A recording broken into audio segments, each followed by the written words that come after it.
अस्सलाम वालेकुम। हम ओ लेवल्स के पाकिस्तान स्टडीज़ के paper history and culture of Pakistan को देख रहे थे।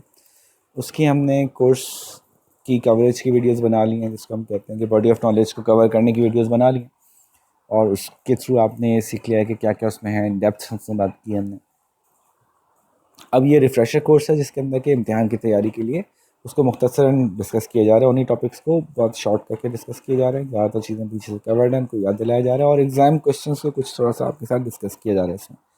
तो ये वो वीडियो है जिसको आप एग्ज़ाम जाने से 2 दिन पहले 3 दिन पहले देखेंगे और उससे अपना रिवीजन फाइनलाइज करेंगे, आखिरी टचेस करेंगे। ठीक है जी। अगर आपको डेप्थ में कोई चीज़ समझ नहीं है तो आपको एक्चुअल कोर्स देखना चाहिए। अगर आपको सिर्फ रिव्यू करना है, सारा कुछ आपको पता है, तो फिर ये बहुत अच्छी वीडियो आपके लिए रहेगी। शुरू करते हैं। अब हम जा रहे हैं 1922 से 1939 तक, 1922 से 1939 तक की इवेंट्स वाली स्लाइड सबसे काम की होती है, लेकिन वो की इवेंट्स इतने सारे थे कि फिर मैंने उसको स्प्रेड आउट ही कर दिया, तो इसलिए इसमें वो उस तरह से नहीं आ रही जैसे पिछली वाली में आई थी। 1923 में इलेक्शंस हुए। ये वो इलेक्शन थे जिसमें कि किसी ने भी हिस्सा नहीं लेना था। ठीक है ना। 1922 में फ़िज़ा क्या चल रही थी आपको याद है? खिलाफत मूवमेंट ख़त्म हुई, लड़ाइयाँ चल रही हैं, जेल भर दिए गए, गांधी को जेल में डाल दिया।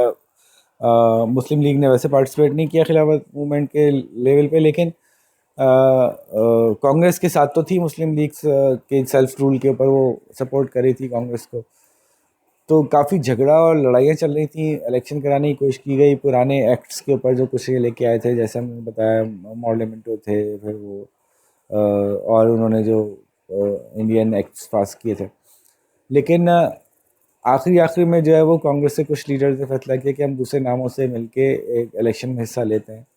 तो इलेक्शन में हिस्सा लिया गया, कुछ लोगों ने पार्टिसिपेट किया, कुछ ने कांग्रेस कांग्रेस की इजाज़त से किया, कुछ लोगों ने उनके मर्ज़ी के बगैर भी किया, कुछ आपस में झगड़े भी हुए। बहरहाल इलेक्शन हुए थे और कांग्रेस जो है वो स्वराज की तरफ पुश कर रही थी और वो ये कह रही थी कि हम इन इलेक्शन से कोई फ़ायदा नहीं है, हमें कोई पावर मिलनी नहीं है, अब हमें हमारी पावर हमारे हाथ में दें। 1927 में दिल्ली प्रपोजल्स पुश किए गए। मुस्लिम्स चाहते थे कि 1/3 सीट्स उनको मिलें, ये मुस्लिम लीग की तरफ से दिल्ली प्रपोजल्स दिए गए। उनको 1/3 सीट्स चाहिए थी। बार बार वही 2-4 बातें थी।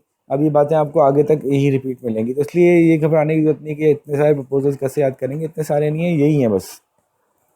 1/3 सीट चाहिए लेजिस्लेशन में, एग्जीक्यूटिव में, प्रोविंशियल रूल चाहिए, प्रोविंसेस को आज़ाद करना है, जहाँ माइनॉरिटीज़ में वहाँ पे वो करना है। खैर यहाँ नहीं लिखा हुआ, लेकिन मैं वैसे बता रहा हूँ। रिफॉर्म्स जो हैं वो बलूचिस्तान एंड डब्ल्यू में बढ़ाई जाएँ, सिंध को प्रोविंस बनाया जाए, मुस्लिम सूबे जहाँ मेजॉरिटी मुसलमान हैं वहाँ पे मुस्लिम्स की ज़्यादा सीट इफेक्टिव बनाई जाए उनकी पॉपुलेशन के हिसाब से। ठीक है जी। तो मुस्लिम लीग ने सारी बातें रख के कहा था कि अगर आप सेपरेट इलेक्टोरेट से प्रॉब्लम हो रहा है आपको, तो आप हमारी ये शराइत मान लें तो हम सेपरेट इलेक्टोरेट से दस्तबरदार हो जाएंगे। कहाँ माननी थी किसी ने भी कोई शराइत, खासतौर पर अब कांग्रेस भी अब मुस्लिम लीग के साथ, जैसे मैंने कहा था 1922 was the last time when they work together. उसके बाद फिर उनके इख्तिलाफात ही चलते रहे। ठीक है। तो अब एक 1927 में नया कमीशन आया। कमीशंस जो हैं वो आके चीज़ों का असेस करते थे और ये तय करते थे कि भाई अब क्या सूरत हाल है, यानी कम से कम देना चाहते थे। वो चाहते थे कम से कम पावर दी जाए। अभी हालात बहुत ख़राब हो गए, थोड़ी सी और दे दो पावर। अभी हालात और ख़राब हो गए, चलो थोड़ी सी और दे दो। तो वो कम से कम कितनी दे दी जाए इस पर बात करने के लिए आते थे। तो अब इस दफ़ा जो है वो एक कमीशन फॉर्म किया गया, साइमन कमीशन। 1990 में जो रिफॉर्म्स हुई थी, अब मैं इसको आपको पीछे से दिखाता हूँ। ये देखिए जी, मोंटेगो चेम्स्फोर्ड रिफॉर्म की बात करें हम, 1919 में हुई थी। उन्होंने कुछ इम्प्लीमेंट किया था, उसकी बुनियाद पर इलेक्शन जैसे बनेगा कराए थे। इसमें कांग्रेस से कुछ लोगों ने हिस्सा लिया था। तो इन रिफॉर्म्स के बाद ये तय हुआ था कि रिफॉर्म्स हम कर रहे हैं तो बहुत अच्छे कर देंगे, इससे हम हालात ज़बरदस्त हो जाएंगे और इसकी 10 साल बाद हम रिपोर्ट पब्लिश करेंगे और इस पर रिसर्च करेंगे कि कैसा रहा, ताकि आइंदा इसे कंटिन्यू करना है, इससे बेहतर करना है, क्या करना है। तो इसकी बुनियाद पे 10 साल बाद एक रिपोर्ट पब्लिश होनी थी, एक कमीशन बनना था। लेकिन उस वक्त जो भी ब्रिटिश गवर्नमेंट थी उनको लग रहा था कि अभी जो इलेक्शन आने वाले हैं उसमें हम हार जाएंगे और लेबर पार्टी जीत जाएगी। लेबर पार्टी थोड़े इंडियंस के लिए सिंपैथेटिक है, उनकी जीतने से पहले हमें अपनी रिपोर्ट बना लेनी चाहिए। तो इन्होंने वक्त से पहले 2029 में होना चाहा, 2027 के अंदर ये रिपोर्ट बनवाने के लिए साइमन कमीशन को भेजा, जिसमें से कोई भी इंडियन पार्टिसिपेंट नहीं था। उस पर खूब हंगामा हुआ, खूब एहतजाज हुए, और जी कांग्रेस ने तो बहुत ही इस पर सिवियर किस्म के एहतजाज किए थे, क्योंकि ये इंसल्ट समझी गई थी कि हमसे पूछ नहीं रहे कि हमारे लिए रिफॉर्म्स कैसे रहे, खुद ही आएंगे, खुद ही देखेंगे, खुद ही फैसला करेंगे। उधर जो कमीशन वाले थे, साइमन कमीशन में जो लोग मेंबर्स थे, उन्होंने जो है वो तय किया, ये इन्होंने एक चैलेंज किया था कि आप इतना ज़्यादा चल रहे हैं, आपको अगर हम ये कह दें कि आप खुद से एक कॉन्स्टिट्यूशन बना लें इंडिया का, तो आप एग्रीड अपॉन कॉन्स्टिट्यूशन नहीं दे सकेंगे। ये बात वैसे सच थी, लेकिन इसको भी इन्होंने चैलेंज के तौर पे लिया, जहाँ इंडियन पार्टीज थी उन्होंने तो इस कमीशन को बैकआउट किया गया। मद्रास सेशन के अंदर जो है वो प्रोटेस्ट हुए पूरे इंडिया के अंदर, और ऑल पार्टीज़ कॉन्फ्रेंस बुलाई गई 1928 में। तो 1919 में ये रिफॉर्म्स हुए थे, 1923 में इसकी बुनियाद पर इलेक्शन हुए थे। 27 के अंदर जो है वो हमने प्रपोज़ल दिया था कि भाई ऐसे नहीं, ऐसे कर लें, और तो हम मान जाएंगे आपकी बात, लेकिन उस दौरान उनकी बात तो किसी ने सुनी नहीं, और 1927 में साइमन कमीशन आ गया ये रिपोर्ट देने के लिए कि आगे कैसे चलेगा। जैम्स रिफॉर्म जो हुई थी उनके बुनियाद पर आगे क्या करना है, उसकी बुनियाद पे 1927 में वो आए, और नतीजे में ऑल पार्टी कॉन्फ्रेंस हो गई, क्योंकि ठन गई थी उधर से ब्रिटिश, इधर से हम, और सारी पार्टीज बैठ के उन्होंने कहा कि ठीक है जी, हम तो इसको एक्सेप्ट नहीं करते, और हम एक कमेटी बना लेते हैं, वो कोई हमें कॉन्स्टिट्यूशनल टाइप की चीज़ बना के इनको पेश कर दे। इसको इतना ज़्यादा सीरियस नहीं लिया गया था, तो बहुत सी ऐसी बातें उसमें बना दी गई थी जो मुसलमानों को या मुस्लिम लीग को एक्सेप्टेड नहीं थी। ये नेहरू साहब के वालिद साहब ने इसको चेयर किया था, मोतीलाल नेहरू ने, इसलिए इसका नाम नेहरू रिपोर्ट रखा गया। नेहरू रिपोर्ट में कुछ इस तरह की बातें की कि डोमिनेंट स्टेटस दिया जाए, बाद में खुद ये सिर्फ कर गए थे।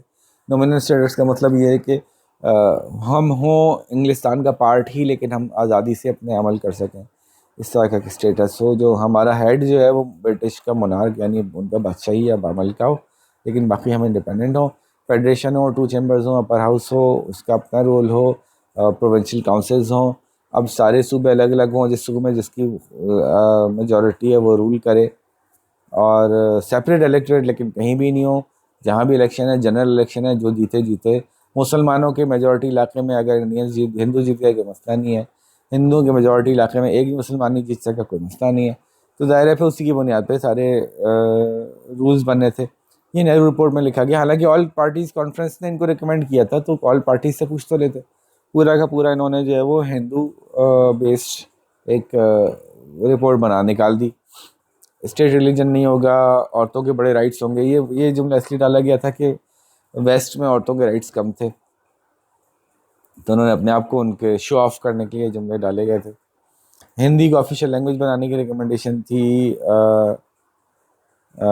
1 साल दिया गया था ब्रिटिशर्स को कि आप एक्सेप्ट कर लें, वरना हम हड़ताल कर देंगे, हड़ताल पे हड़ताल, हड़ताल पे हड़ताल। मुस्लिम ने इसको काफ़ी एडवर्सली रिएक्ट किया, उन्होंने कहा ये क्या बात हुई भाई। तो पहले तो इन्होंने, मुस्लिम लीग ने कहा कि हम आपके इस कॉन्स्टिट्यूशन को एक्सेप्ट कर पाएंगे अगर आप इसमें थोड़ी सी एडजस्टमेंट कर दें। तो 4 एडजस्टमेंट उन्होंने रिकमेंड की थी, 1/3 वापस हमें दे दें, पंजाब बंगाल को अलग कर दें, प्रोविंस के पास ज़्यादातर पावर होनी चाहिए, जो पावर्स डिस्कस हुई उसके अलावा जितनी पावर्स हैं सब प्रोविंस के पास जानी चाहिए, रेजिडुअरी पावर्स कहते हैं इनको। और NWFP और सिंध में जो है वो प्रोविंशियल स्टेटस हमें देना चाहिए। तो जिन्ना ने जो है वो, उन्होंने ज़ाहिर नहीं माना, और फिर जिन्ना ने अपने प्रॉपर सेपरेट 14 पॉइंट्स दिए कि हम फिर इन बुनियादों पे हम आपसे बात कर सकेंगे, अब आइंदा बात करेंगे। तो वो पॉइंट्स क्या थे, और उनको हमने जैसे कि बाद में डिस्कस किया था, उस पर हमने बात की थी कि ना वो पॉइंट्स मानने के लिए तैयार थे कांग्रेस वाले, और इधर तमाम मुसलमानों के जो फैक्शंस हैं उन सब ने एग्री किया कि हाँ ये बड़ी बेहतरीन बात है, हम भी यही एक्सेप्ट करते हैं। और इधर इन्होंने, कांग्रेस ने जो है वो ये 1929 में ही कंप्लीट इंडिपेंडेंस की तरफ पुश करना शुरू कर दिया, यानी अब हम डोमिनियन ऑफ ब्रिटेन भी नहीं होंगे, बल्कि हम पूरी तरह से आज़ाद होंगे और हम खुद से अपने फैसले करेंगे। और ये मुस्लिम लीग को काफ़ी थ्रेटन करता था कि अगर ये इस तरह का फैसला करवा लिया इन्होंने तो फिर ये हमारे ऊपर हमको खा जाएंगे। तो इन्होंने फिर प्रोसेशंस निकाले, रावी दरिया के ऊपर जो है उन्होंने इनकलाब जिंदाबाद का नारा लगाया गया, गांधी की लिखी हुई वो पढ़ी गई declaration of independence, non cooperation फिर शुरू कर दिया 1930 में, 1922 में ख़त्म किया था, फिर 1930 में फिर शुरू कर दिया, 1 साल हो गया था उसको। तो उसमें सॉल्ट मार्च बड़ी मशहूर है, वो हुई थी और सारी बातें हमने डिस्कस की थी। फिर इस नतीजे में ब्रिटेन ने कांग्रेस को ही कलअदम करार दे दिया, बैन कर दिया। गांधी नेहरू दोनों जेल में चले गए। जिन्ना को पता था ये जो सेल्फ रूल की पुश कर रहे हैं ये हमें नहीं चाहिए। बहरहाल तो 14 पॉइंट्स ऑफ जिन्ना क्या थे तो ये आपको याद होने चाहिए, इनकी डेप्थ में मैं नहीं जाऊँगा क्योंकि फिर वो वीडियो बहुत लंबी हो जाएगी। 14 पॉइंट्स आपको याद होने चाहिए और उसकी एक तरतीब बना लें, उन तरतीब के साथ आप याद रखें, ज़्यादा अच्छा रहेगा। इससे काफ़ी स्ट्रॉन्ग होगा आपका आर्ग्यूमेंट, आप इनमें से कोई पॉइंट निकाल के ला सकेंगे। तो लेकिन बात वही है कि प्रोविंसेस को पावर्स दी जाएँ, सिंध और को अलग किया जाए बॉम्बे से, और जी मुस्लिम्स की रिप्रेजेंटेशन बढ़ाई जाए, जहाँ मेजॉरिटी में है वहाँ पे उनको पावर दी जाए, जहाँ वो माइनॉरिटी में है वहाँ उनकी सुनी जाए, वगैरह वगैरह। रिलीजियस लिबर्टी की बात हुई थी, माइनॉरिटी से पूछे बगैर माइनॉरिटीज़ का लॉ चेंज नहीं कर सकते वगैरह।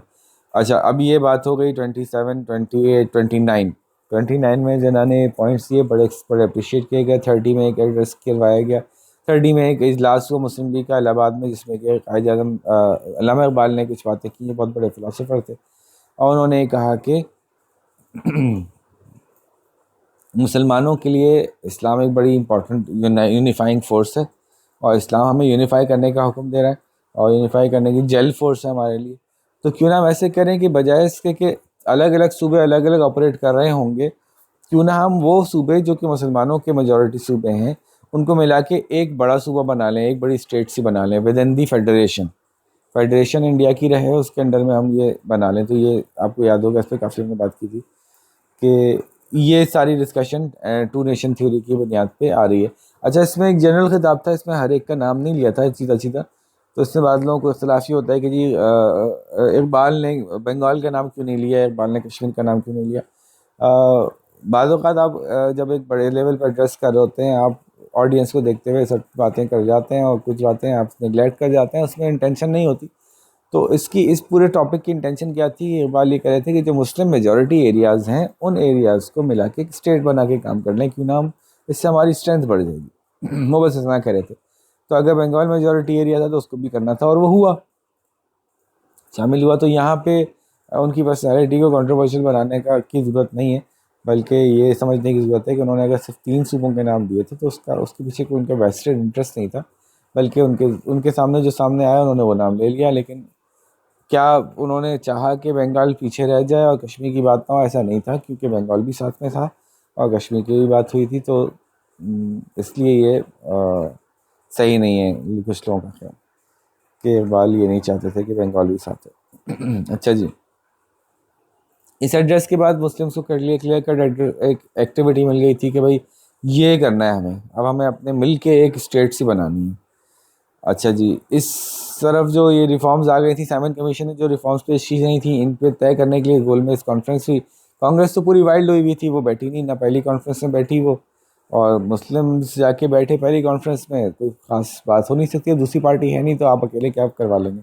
बहरहाल सेपरेट इलेक्टोरेट के हवाले से कुछ थोड़ी बहुत बात हो गई थी, प्रोविंशियल लेवल की गवर्नमेंट के ऊपर कुछ बात हो गई थी, लेकिन वो कोई एग्रीमेंट हो नहीं सकता था जब तक कि दोनों पार्टी ना हो। सेकंड कॉन्फ्रेंस में बड़ा हाथ पांव जोड़ के गांधी जी को जो है लेके आया गया, गांधी एयरमेंट पैक करके, आपको याद होगा कि जी प्लीज़ आप आ जाएँ, आप इसमें अगर हमने कुछ तय कर लिया तो हम उस पर अमल भी करेंगे।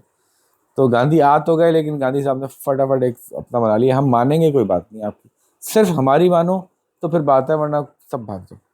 और गांधी का तो ये स्टांस था ना कि ये कौन भाई, आप लोग कौन, अभी सिर्फ मेरी बात हुई कि हम यहाँ पे मेजोरिटी में, हमारी बात सुनी जाएगी।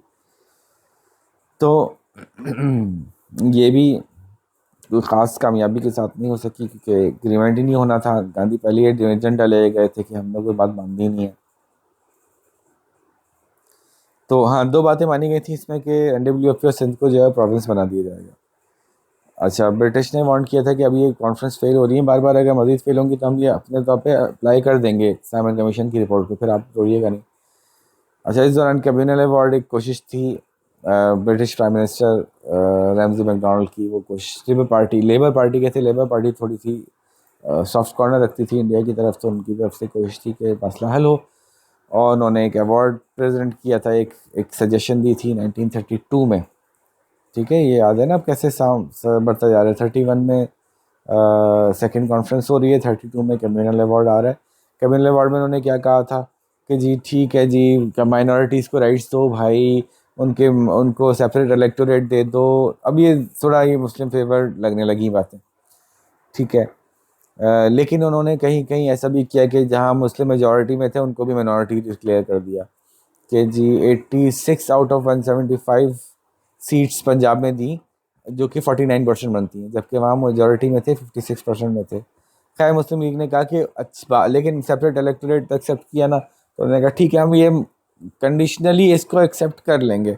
लेकिन ज़ाहिर है कांग्रेस को तो किसी सूरत में कोई अवार्ड चाहिए नहीं था ना, कोई कोई एग्रीमेंट नहीं चाहिए था, उनको सिर्फ अपनी मर्जी चाहिए थी। तो गांधी ने जो है वो काफ़ी प्रोटेस्ट किया। अच्छा, इसके अंदर उन्होंने कुछ अनटचेबल्स जो उनके थे उनकी बात की थी, गांधी को उसमें भी काफ़ी गुस्सा आया था कि आप उनको छेड़ के हमारे दरमियान दरार डालना चाहते हैं, जो उल्लू के है थी रहेगी, लेकिन बहरहाल उस वक्त इसको उन्होंने प्रोटेस्ट भी किया था। थर्ड राउंड टेबल कॉन्फ्रेंस हुई अगेन। उस वक्त तक जिन्ना काफ़ी दिल बर्दाश्ता हो गए थे, जिस तरह के रिएक्शन वो चाह रहे थे कि मुस्लिम एज ए नेशन हम रिप्रेजेंट करें, वो रिएक्शन उनको मिल नहीं रहे थे, तो वो कुछ अरसे के लिए मुस्लिम लीग से चले गए थे छोड़ के।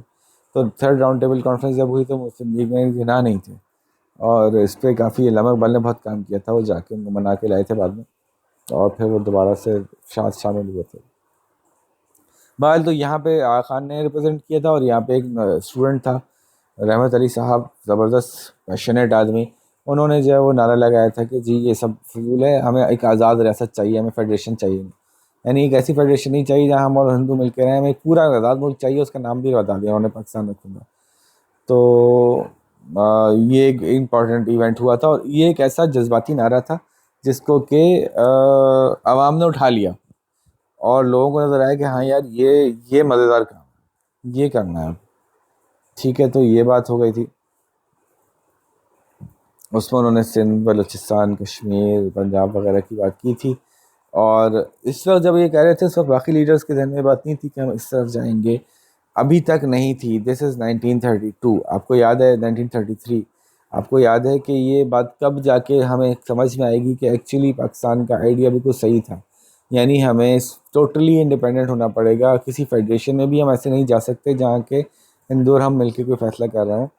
तो वो फैसला हुआ था 1937 के इलेक्शन के बाद। तो अच्छा, इधर इन्होंने जो है वो इनकी बातें सुनी, गोलमेज कॉन्फ्रेंस यानी राउंड टेबल कॉन्फ्रेंस कोई ख़ास कामयाब नहीं हुई, तो उन्होंने खुद से एक एक्ट पास किया 1935 में, जिसके तहत के फिर उन्हें जो है वो इलेक्शंस करवाने थे। ये एक्ट किसी को भी पसंद नहीं आया, इसकी डिटेल्स मौजूद हैं, आपको मैं पहले अच्छी तरह से बता चुका हूँ। एक्ट पसंद किसी को नहीं आया, नतीजे में सबने कहा कि हम तो कोई ख़ास इंटरेस्टेड नहीं है इस इलेक्शन को लड़ने में। लेकिन फिर उन्होंने सोचा कि कैंपेन तो चला लेते हैं, घर घर जाके आवाम के मिलेंगे, बात करेंगे, तो हमारा मोटिव लोगों तक पहुँचेगा और लोग हमारे साथ मज़ीद शामिल होंगे। तो कैंपेनिंग हुई, और कैंपेनिंग के नतीजे में जो है वो 1937 के इलेक्शन में कांग्रेस बड़ी ज़बरदस्त तरीके से जीती, क्योंकि कांग्रेस से मुसलमान भी थे जो मुसलमानों को से वोट मांगने जाते थे, कांग्रेस में इंडियन हिंदू भी थे जो हिंदू से वोट मांगने जाते थे, तो उनको बड़े ज़बरदस्त किस्म के वोट पड़े। और मुस्लिम लीग जो है वो फेल हो गई, जहाँ पे मुस्लिम मेजॉरिटी भी थी वहाँ मुस्लिम लीग नहीं जीती, दूसरे मुसलमान जो है इलेक्शन जीत के आ गए। और जहाँ मुस्लिम लीग के पास कुछ सीटें आई भी, वहाँ भी कांग्रेस ने किसी सूरत इस बात को एक्सेप्ट नहीं किया कि हम किसी ऐसी सिचुएशन को सपोर्ट करेंगे नहीं जहाँ मुस्लिम लीग की गवर्नमेंट बने। हु इज़ मुस्लिम लीग, कौन है भाई, ये हम जानते नहीं है, कोई चीज़ ही नहीं है। अभी खुद पीछे पैक्ट करके बैठे थे लखनऊ में, और अब ये कह रहे हैं कि मुस्लिम लीग कौन। तो बहरहाल मुस्लिम जो हैं, जहाँ मुस्लिम मेजॉरिटी एरिया भी थे, वहाँ भी सिर्फ 483 में से सिर्फ 109 सीट जीती। जो लाजमी मुसलमानों की सीटें थी उसमें भी मुस्लिम लीग ने खुद नहीं जीत पाई। उसकी वजूहत थी, जैसे हमने बात की थी कि ये इंपॉर्टेंट है, ये वजूहत आपको अच्छी तरह से याद होनी चाहिए कि जी मुस्लिम लीग का पहला एक्सपीरियंस था ये कि क्या हो रहा है, इलेक्शन कैसे हिस्सा लेना है। दूसरा है कि मुस्लिम लीग को ये अंदाज़ा नहीं था कि जहाँ मुस्लिम माइनॉरिटी है वहाँ से भी हमें वोट पड़ सकते हैं। ज़्यादा फोकस उन्होंने मेजॉरिटी पे किया। मुस्लिम मेजॉरिटी एरिया में इतनी इमरजेंसी फील नहीं हो रही थी लोगों को कि मुस्लिम लीग को अपना लीडर माने, बड़ा कि कोई बड़ा मसला होने वाला है। उनको तो सही चल रहा है, वैसी मेजॉरिटी में इस एरिया में हमारी मर्जी चली जाती है लोकल लेवल पे। तो इसी तरह से लोग जो है मुस्लिम लीग के लीडर्स को जो है वो थोड़ा सा अपने से बहुत मुख्तलिफ समझते थे। गोरे बाबू हैं तो मेरे के जैसे हैं, ये हमारे जैसे तो नहीं है, तो बाहर के पड़े हुए हैं, तो उनके तो अपने एजेंडाज हैं। इस तरह की धार्मिक बातें थी लोगों की, जिसके ऊपर फिर काम किया काफ़ी मुस्लिम लीग ने। और 1937 से 39 का जो रूल था कांग्रेस का, ये मुसलमानों के लिए बहुत ज़बरदस्त साबित हुआ इस एंगल से कि कांग्रेस ने अपनी असल शक्ल दिखाई कि हम एक्चुअली एक हिंदू पार्टी हैं और हिंदू के लिए ही हमने रूल करना है, आपको हम रिप्रेजेंट करेंगे ही नहीं। ये साबित हो गया। बड़ी सख्त किस्म के हालात थे, वो सारे आपको इसमें मौजूद हैं लिखे हुए। नेहरू ने डिसाइड किया कि अब जब इतनी मेजोरिटी से जीत ही लिया तो पावर में भी आ जाते हैं और रूल भी करके चेक कर लेते हैं। और इनको वाइस राय ने भी कहा था कि हाँ हम आपको सपोर्ट करेंगे, आपको ज़्यादा इंटरफेरेंस नहीं करेंगे। तो उन्होंने बड़े मुश्किल किस्म के कुछ काम किए थे जहाँ मुस्लिम्स को बड़ा ज़बरदस्त परसिक्यूशन हुई थी, उनके खिलाफ बड़े काम हुए थे। मस्जिदों के बाहर बाजे बज रहे हैं, अंदर सूअर को घुसा दिए, गांधी जी की तस्वीर को सर झुकाना है, उनके आगे लाजमी वंदे मातरम पढ़ना है, इस तरह की चीज़ें याद होंगी आपको कि इसमें हो रही थी। और फिर एक सिचुएशन हुई कि दोबारा से एक जंग हुई इंटरनेशनली, और उस जंग में जो है वो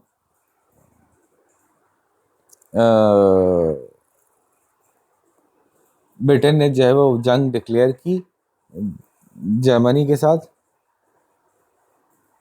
तो उन्होंने ये भी कहा कि इंडिया भी इस जंग में हमारे साथ है। तो इंडिया कांग्रेस ने कहा ये क्या, हमसे तो पूछा नहीं, हम तो रूल पे हैं, हमसे तो पूछते आप नहीं कैसे। तो उन्होंने जज्बात में आके नाराज़ होके इस्तीफे दे दिए थे।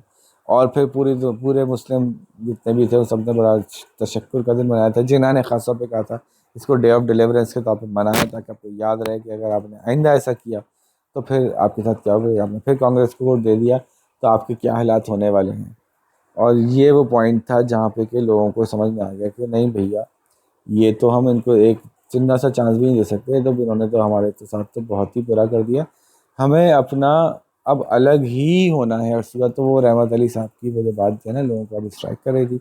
इधर मुस्लिम लीग ने अपने आप को लोगों के हिसाब से ढाला, अपने लिबास बदले, अपने आप को रिप्रेजेंटेटिव बनाया कि भाई जब हम मुसलमानों को, मुसलमान ये फील ही नहीं कर रहे कि हम मुसलमानों में से, तो ये गलत बात है। हमें भी अपने आप में जो चेंजेस लाने चाहिए। तो ये मुस्लिम लीग ने अपना एक रेवोल्यूशनाइज किया अपने आप को, उलमा से मुलाकातें की, उनको जाके समझाया कि हम क्या कर रहे हैं। तो पूरे इंडिया के अंदर मुस्लिम लीग को मुस्लिम एक फील के साथ लेके आए, और इस आज़ादी की मूवमेंट को मुस्लिम आज़ादी की मूवमेंट, और पाकिस्तान को एक मुस्लिम कंट्री के तौर पर उन्होंने प्रेजेंट किया। तो फिर जनरल पब्लिक ने कनेक्ट कर दिया इसके साथ। तो आगे हम ये बात करेंगे इंशाल्लाह। यहाँ पे हमारा ख़त्म हुआ था। सवाल जल्दी से फटाफट देख लेते हैं कि क्या क्या किस किस तरह के सवाल हमारे पास मौजूद हैं। सवाल है जी, व्हाट वाज साइमन कमीशन? इसका जवाब आपको पता होना चाहिए। दिल्ली प्रपोजल में जिन्ना क्या कह रहे थे, बिल्कुल साफ साफ हमारे पास लिखा हुआ है, आप उसमें देख चुके हैं।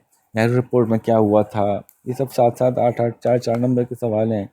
नेहरू रिपोर्ट में क्या था, ऑल इंडिया मुस्लिम कॉन्फ्रेंस क्यों reject, all India Muslim conference rejected Nehru report क्यों, नेहरू रिपोर्ट में से क्या बात थी, कायदे के 14 पॉइंट्स क्या थे, कायदे ने 14 पॉइंट्स क्यों दिए थे, the 14 points of Mohammad Ali Jinnah's greatest achievement. आपको पता होगा कि इस सवाल के कितने मार्क्स हैं, 14, है ना। जब ये कई काम करते हैं ना कि ये सबसे ज़बरदस्त चीज़ थी, आपका क्या ख्याल है, तो फिर आपको बताना होता है हाँ ये बहुत अच्छी थी, लेकिन इसके अलावा भी और भी बहुत कुछ था। तो जिन्नाह's 14 points for the most important development, क्या ख्याल है आपका? आप कहेंगे जी थी, लेकिन और भी चीज़ें थी। सेकेंड राउंड टेबल कॉन्फ्रेंस क्यों अनसक्सेसफुल थी, पूरा इसका सिनेरियो हमने समझा है। Why were 3 round table conferences held between 1930 and 32? बहुत बचवाना छोटा सवाल है, आसान सवाल है। मज़ीद एक कुछ तस्वीरें भी इसमें आती हैं, तस्वीरों को देख के आप क्या महसूस करते हैं? ये हम पेपर से पर सॉल्व करेंगे ना, तो फिर आपको अच्छी तरह से और समझ में आएगा कि किस तरह से रिस्पॉन्ड करना है। कांग्रेस रूल को क्यों हेट किया गया? 1937 से 39 के कांग्रेस रूल में क्या मसाइल थे? ठीक है, why'd is Muslim object to the Congress party between 1937 to 39। बार बार ये सवाल आ रहा है। वर्दा स्कीम क्या थी जो स्कूलों में उन्होंने चलाई थी? वो बच्चों को धागा बनाना सिखाते थे, कपड़ा बनाना सिखाते थे, लेकिन इसकी आड़ में और बहुत कुछ हो रहा था और मुसलमानों को काफ़ी मसाइल थे इसमें। ठीक है, गांधी जी की बड़ी तस्वीर मशहूर है कि वो एक चरखे के सामने बैठे हुए हैं, पढ़ रहे हैं। तो इन इलेक्शंस क्या क्या नतीजा निकला 1937 का, इस तरह के सवाल मौजूद हैं। और यहाँ पे हम बस आपसे इजाज़त चाहेंगे। उम्मीद है कि आपको बात समझ में आ गई होगी कि इस सेक्शन को किस तरह से प्रिपेयर करना है। और day of deliverance Mohammad Ali Jinnah की सबसे बड़ी अचीवमेंट थी, क्या कहते हैं? 14 नंबर का सवाल होगा ना? यस, 14 नंबर का सवाल है। और अल्लामा इकबाल की क्या इन्फ्लुएंस थे? चौधरी रहमत अली ने क्यों नारा लगाया पाकिस्तान का? ये सारी बातें। ठीक है, यहाँ पे हम एंड करते हैं। अपना ख्याल रखिएगा, अच्छी तरह से रिव्यू करें, अच्छी तरह से प्रिपेयर करें। कोई मसला है तो उसको आप हमारी जो डिटेल्ड वीडियो है उसमें जाके देख सकते हैं। ठीक है जी, अब हम मिलते हैं आपके साथ 1940 से ऑनवर्ड्स, यानी रेजोल्यूशन ऑफ पाकिस्तान।